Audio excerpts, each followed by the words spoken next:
नमस्कार BLO मित्रांनो, SIR Maharashtra 2027चे सर्वेक्षण सुरू झालेले आहे.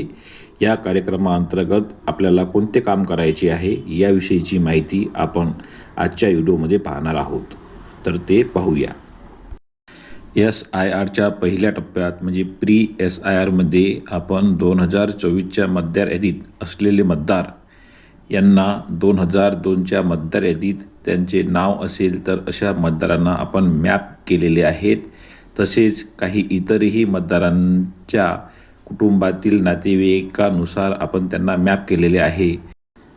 तर आता आपण मतदाराचे मॅप मतदार आणि अनमॅप मतदार अशा दोन प्रकारे वर्गीकरण करू शकतो.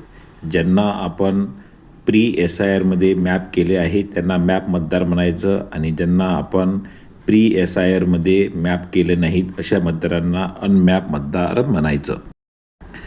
तर SIR कार्यक्रमाची रूपरेषा कशी आहे हे आपण पाहणार आहोत. तर SIR कार्यक्रम हा आपल्याला 5 टप्प्यामध्ये पूर्ण करायचा आहे. त्या 5ही टप्प्याबद्दल आपण क्रमक्रमाने माहिती बघणार आहोत. SIR कामाचा पहिला टप्पा म्हणजे EF फॉर्म स्वीकारणे.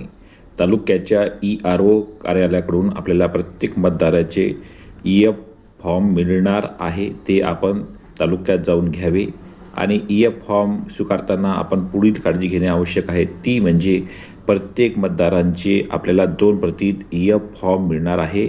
त्यामुळं प्रत्येक मतदाराचे आपल्याला 2 प्रतीत EF फॉर्म मिळाले आहे किंवा नाही हे आपण तपासून घ्यायला पाहिजे.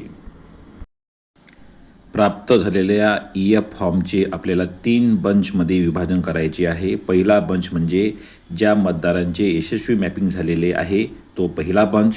दुसरा बंच म्हणजे ज्या मतदारांचे अजिबात मॅपिंग झालेले नाही असा अनमॅप मतदारांचा बंच. आणि तिसरा बंच म्हणजे त्रुटी असलेले मतदारांचा बंच. यामध्ये ज्या मतदारांचे 2024ची यादी आणि 2002च्या यादीमध्ये जर नावात काही बदल असेल, काही फरक असेल तर असे मतदारांचा आपल्याला वेगळा बंच करायचा आहे. तसेच मतदारांच्या आई वडील किंवा आजी आजोबा यांच्या नावात जर तफावत असेल तर अशा प्रकारच्या आपल्याला मतदारांचा तिसरा बंच तयार करायचा आहे. फॉर्मचे 3 बंचमध्ये विभाजन झाल्यानंतर आपल्याला त्या बंचवर पेन्सिलने तो बंच कोणत्या प्रकारामध्ये मोडतो ते आपल्याला लिहायचे आहे. जर आपला बंच मॅप असेल तर त्यामध्ये वरती M लिहायचं. बंच हा अनमॅप असेल त्याच्यावर U लिहायचं आणि बंच हा जर त्रुटीवाला असेल तर त्यामध्ये A लिहायचं. म्हणजे त्यामुळं कसं होईल आपले ते फॉर्म मिक्स होणार नाही आणि आपल्याला भविष्यात त्यामुळे अडचण निर्माण होणार नाही. SIR कार्यामधील महत्त्वाचा जो टप्पा आहे तो म्हणजे गृहभेटी देणे. यामध्येच आपल्याला SIRचे महत्त्वाचे काम करायचे आहेत. यामध्ये आपल्याला जो मतदारांचे 2 प्रतीमध्ये फॉर्म मिळालेले आहे ते फॉर्म आपल्याला मतदाराकडून भरून घ्यायचे आहे. तर पहा आपल्याला 2 प्रतीमध्ये जे फॉर्म मिळालेले आहेत त्या दोन्ही प्रतीतले फॉर्म आपल्याला मतदाराच्या घरी जाऊन भरून घ्यायची आहे. त्याची एक प्रत मतदाराला द्यायची आहे, दुसरी प्रत आपल्याला आपल्याकडे जमा करून ठेवायची आहे. तर हा फॉर्म भरताना कसा फॉर्म भरावा याविषयी आपण माहिती घेणार आहोत. तर फॉर्म भरताना पहा 2 महत्त्वाचे मुद्दे आहे. एक म्हणजे ज्या मतदाराचे 2002 आणि 2024 या दोन्हीमध्ये नाव आहे आणि दुसरा म्हणजे काही मतदारांचे 2024मध्ये नाव आहे परंतु 2002च्या यादीत नाव नाही. तर प्रत्येकाचा फॉर्म कसा भरावा याविषयी आपण आता माहिती पाहणार आहोत. आपल्याला मिळालेल्या मतदार फॉर्मचे 2 भाग आहेत.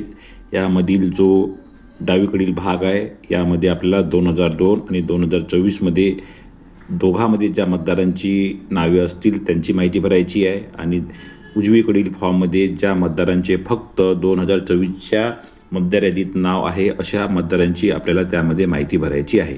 तर त्यापैकी आपण पहिला भाग पाहू की ज्या मतदारांचे 2002 आणि 2024 या दोन्हीमध्ये नाव असेल अशा मतदारांची माहिती आपल्याला डावीकडील साईडला लिहायची आहे. त्यामध्ये जी माहिती दिलेली असेल ती माहिती वाचून आपल्याला त्याप्रमाणे त्या मतदाराची माहिती लिहायची आहे. पूर्ण माहिती लिहिल्यानंतर त्या मतदाराची आपल्याला खाली साईन घ्यायची आहे. आता त्याचप्रमाणे ज्या मतदारांचे फक्त 2024च्या मतदार यादीत नाव आहे आणि त्यांचे 2002च्या मतदार यादीत नाव नाही अशा मतदारांना आपण मॅप केलेलं आहे.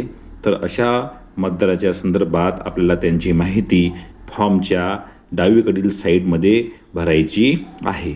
तर पहा ती कशी भरायची. तर यामध्ये जी माहिती आहे त्यामध्ये आपल्याला दिलेल्या डब्यामध्ये त्या मतदाराचे ज्या नातेवाईकाची तो आई वडील आजी आजोबा यांच्यासोबत आपण त्यांना मॅप केलेला आहे त्यांची माहिती आपल्याला इथे भरायची आहे. आणि ती माहिती भरल्यानंतर आपल्याला खाली त्या मतदाराची साईन घ्यायची आहे. अशा रीतीनं आपल्याला हा फॉर्म भरायचा आहे. आणि यानंतरचा जो महत्त्वाचा टप्पा आहे तो म्हणजे आपण जे मॅप आणि अनमॅप फॉर्म भरलेले आहेत या फॉर्मला आपल्याला BLOचा जो ॲप आहे त्यामध्ये त्याला आपल्याला ऑनलाईन माहिती भरायची आहे. म्हणजे आपलं पूर्ण काम त्यामध्ये पूर्ण होईल. धन्यवाद.